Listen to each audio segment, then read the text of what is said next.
Wenn man sich das so anguckt, wir wohnen schon schön. Oh ja, ein stattliches Gebäude, der ehemalige Lokomotivschuppen in Niedernhausen. Über 100 Jahre alt, denkmalgeschützt. 6 Wohnungen sind hier untergebracht.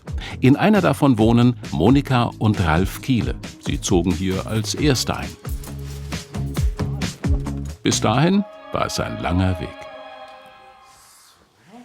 Wir haben Anfang der 2000er Jahre schon mal in Niedernhausen gewohnt und ich habe immer vom Balkon aus die Spitze des Wasserturms gesehen und irgendwann sind wir mal hingefahren, weil ich gesagt habe, ich muss das sehen. Dann sind wir hier runtergefahren, da war dann der Wasserturm völlig zerfallen, der Lokschuppen auch nicht viel besser und ich dachte, wie cool, das ist so schön, da müssen wir unbedingt mal irgendwie gucken, ob sich hier mal irgendwas tut. Es tat sich aber nichts. So sah Monikas Wohntraum aus. Wenig einladend gammelte das riesige Gebäude vor sich hin. Das Paar zog stattdessen erstmal von Niedernhausen nach Wiesbaden.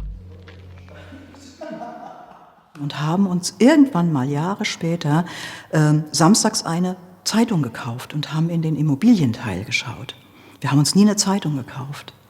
Und da stand auf einmal drin, heute Besichtigung im alten Lokschuppen in Niedernhausen. Ich bin bald verrückt geworden. Wir sind wir ins Auto gesprungen, sind hierher gefahren und haben uns das angeschaut. Und tatsächlich, der Lokschuppen sollte als Wohngebiet ausgebaut werden. Bis dann allerdings das daraus wurde, dauerte es noch eine ganze Weile. Maklerwechsel, neue Pläne und zum Schluss auch erschwingliche Preise. Für ihr neues Zuhause im Industriestyle bezahlte das Paar etwa 280.000 €. Sie waren die Ersten, die unterschrieben. Es waren keine Zwischenwände drin, es waren keine Wohnungen drin. Es war wirklich nur die große Halle, 4 Wände und das Dach. Das heißt, die ganzen Hinterlassenschaften von der Bahn waren auch noch drin. Es waren 3 Gleise, meine ich, nebeneinander. Und hier, wo ich jetzt stehe, ich meine genau hier, da stand der Prellbock. Also hier endete das Gleis und da oben das Fachwerk, das ist immer noch das, was wir damals im Lokschuppen auch so als erstes gesehen haben. Das ist immer noch da. Das ist eben heute ein Teil von der Wohnung und das ist das, was uns immer noch an unseren ersten Besuch im Lokschuppen erinnert. Fast 180 Quadratmeter haben die 2 für sich. Und die Katzen. Viele große Fenster und ein heller, offener Wohn-Essbereich mit Küche. Oben darüber das Schlafzimmer und das Bad, ebenfalls offen. Türen gibt es hier nur wenige. Unter dem Dach ein Arbeitsraum mit Gästebett für kleine Leute oder man muss eben den Kopf einziehen.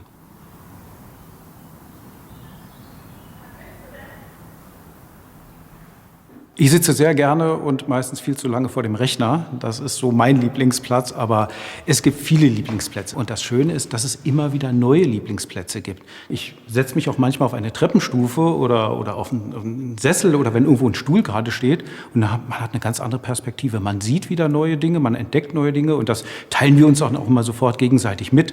Und sagen, hast du das schon mal gesehen? Oder von hier sieht es ja auch ganz toll aus. Auf der anderen Seite des Lokschuppens wohnt Doris Jansen. Auch sie gehört zu den Eigentümern der ersten Stunde. In ihrer Wohnung gibt es mehr Zimmer für die Familie. Und weil die mittleren Wohnungen seitlich keine Fenster haben, gibt es auch einen kleinen Lichthof. Es gibt natürlich auch viel Freiraum hier, also viel Luft nach oben. Sehr angenehm und vor allem auch die große Fensterfront. Genieße ich eigentlich jeden Morgen, weil egal in welcher Jahreszeit, es fällt eigentlich immer wunderschönes Licht hier rein. Der liebevoll erhaltene Lokschuppen gehörte früher zur historischen hessischen Ludwigsbahn von Höchst nach Idstein.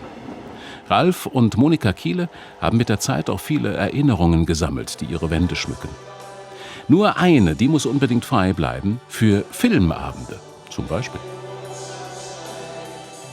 Die Location bietet sich halt einfach an und dann kommen Freunde und wir hocken hier mindestens zu 8 und jeder zeigt einen Film, wo er meint, dass er vielleicht die anderen interessieren könnte oder auch nicht. Ist immer ein kleines Experiment, macht uns total viel Freude und ja, jeder ist abwechselnd dran und das wiederholen wir wirklich jetzt schon seit 2003. Das ist eine richtig coole Geschichte. Eines muss man allerdings in Kauf nehmen, wenn man direkt an den Bahngleisen wohnt. Himmlische Ruhe gibt's hier nur nach Fahrplan. Eine Gewöhnungssache für die Kieles. Ganz besonders ist es im Winter. Wenn der ganze Boden gefroren ist, dann überträgt es sich tatsächlich bis ins Wohnzimmer. Und die S-Bahnen, die hier halten und dann wieder zurückfahren, die haben irgendwann mal die Frequenz vom Beton. Das heißt, es ist ein ganz kurzer Moment, wo dann wirklich alles in den Schränken vibriert. Aber wir hören es schon lange nicht mehr und wir schlafen mittlerweile wunderbar. Das ist überhaupt gar kein Problem mehr mit der Bahn. Ralf und Monika sind in ihrem Lokschuppen schon lange angekommen. Ein Wohntraum, der in Erfüllung gegangen ist.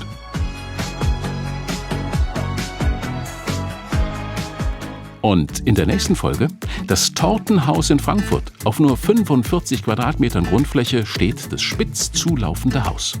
Für mich ist das wie eine Oase mitten in der Stadt. Es ist meins, es kann niemand reinschauen. Gemütlich modernes Wohnen auf 5 Etagen. Mit jeder Menge Stufen.